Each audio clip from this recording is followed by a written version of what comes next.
In this video, we're going to be covering one of the biggest mysteries to hit the cryptocurrency space. Is the pDai Peginning theory legit, or is it a plot to take down the entire Pulsechain? Stay tuned to the end to get our thoughts and opinion.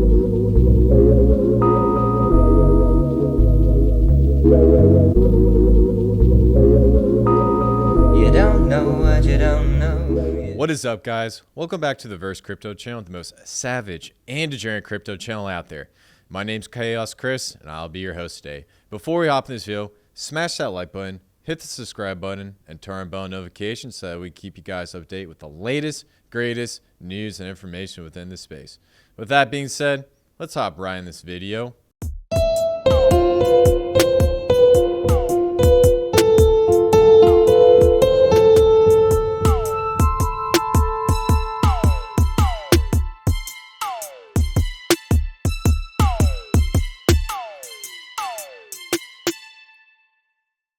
As most of you know, Pulsechain was launched on May 13th by controversial founder Richard Hart.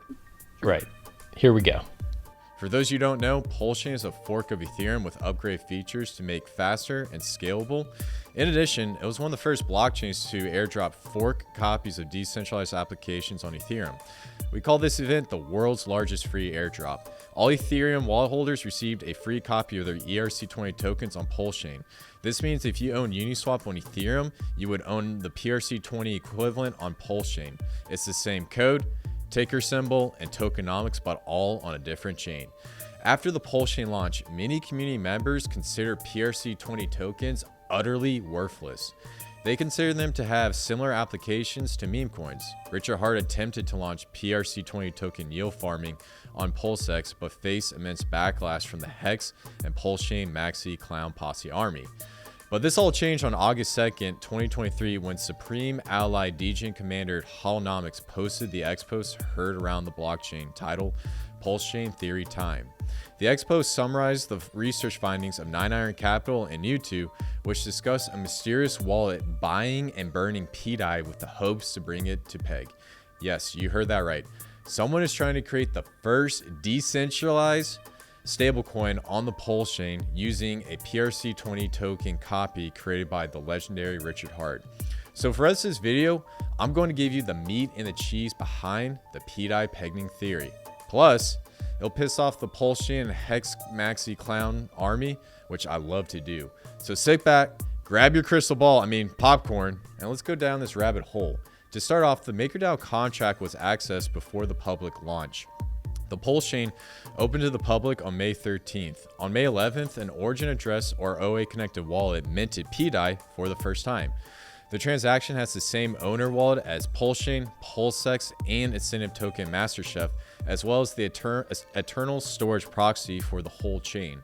This means that the OA is conducting Nagabo magic behind the scenes for PRC20s and specifically pDai.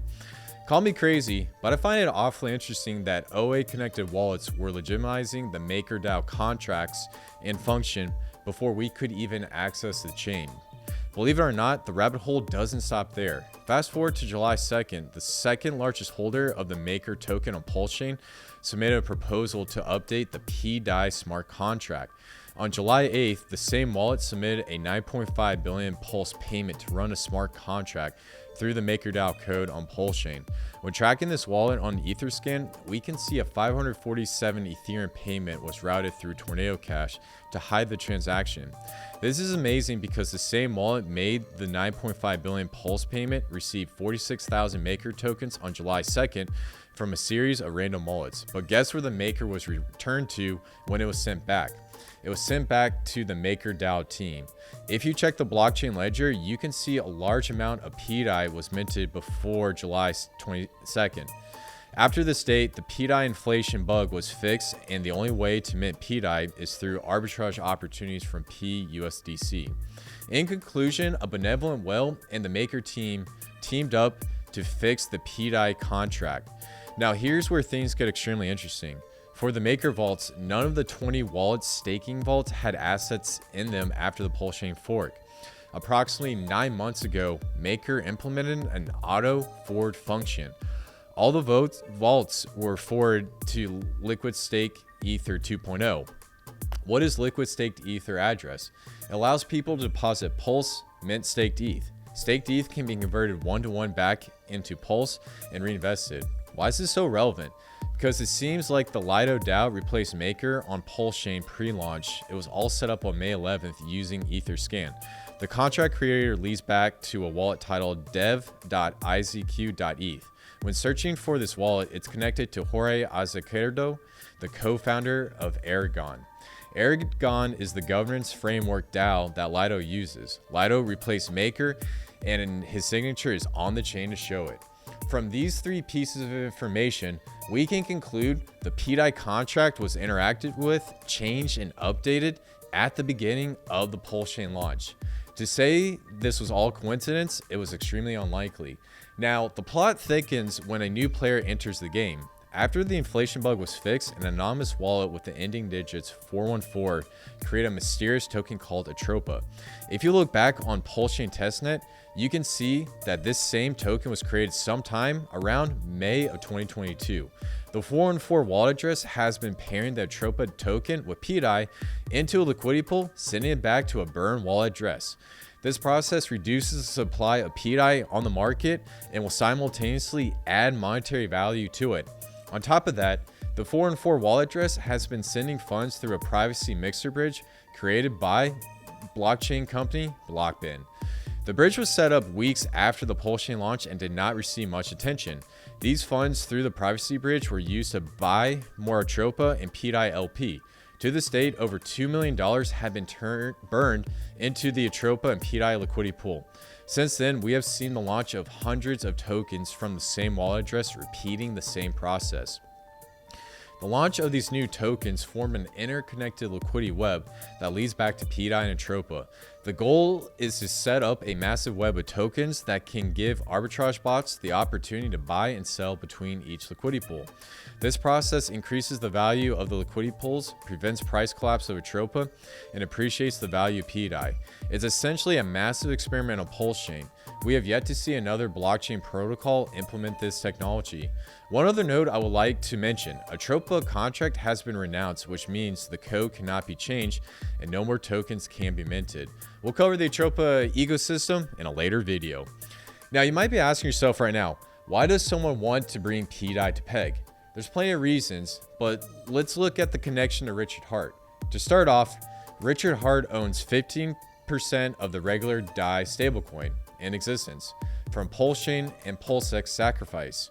Richard Heart has expressed public support for DAI over USDC and USDT because it is fully decentralized.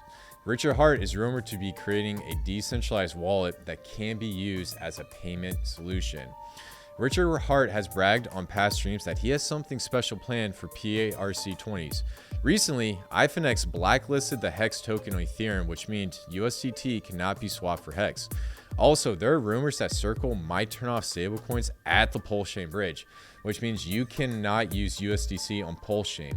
Stablecoins are arguably considered the backbone of cryptocurrency. If Pulsechain doesn't have a stablecoin, it's going to be difficult to attract developers and communities. A decentralized stablecoin pegged to $1 is the missing piece to the Richard Heart ecosystem. Now, I want to make one thing crystal clear. We still don't know if Richard Heart is involved with pDai. This very well could be someone else with other motives. We won't know until he announces it publicly, but his silence says it all. In my opinion, since the start of the Peginning movement, we have seen the price of pDai appreciate 300x from its all-time low. Some of the biggest influencers and clown army leaders have tried to FUD the movement but failed miserably. The price of pDai continues to stay strong. Now, before I wrap this video up, I want to ask all the viewers one question. We have seen Richard Heart talk about BlockFi insolvency, Terra Luna collapse, PWBTC, Celsius collapse, and the list goes on. Every time something bad happens within the cryptocurrency space, Richard Heart speaks up and says something about it. Why hasn't he said something about pDai? And I already know 90% of you are going to say it's because of the SEC lawsuit. Since the SEC lawsuit, he mentioned Hex, PulseX, and Pulsechain on his X account. On top of that, Pulsechain is his greatest creation. If any bad actors were to harm Pulsechain, he would 100% say something to protect it without a doubt. As to how the story will end, we'll just have to wait and see. I believe we will continue to get more information from the leftover breadcrumbs on the blockchain. One last thing, if we get 500 likes on this video, I'll do a part 2 covering the entire Atropa ecosystem. My name's Khaos Kris. I love every single one of you guys, and I'll see you in the next one. Peace out, guys.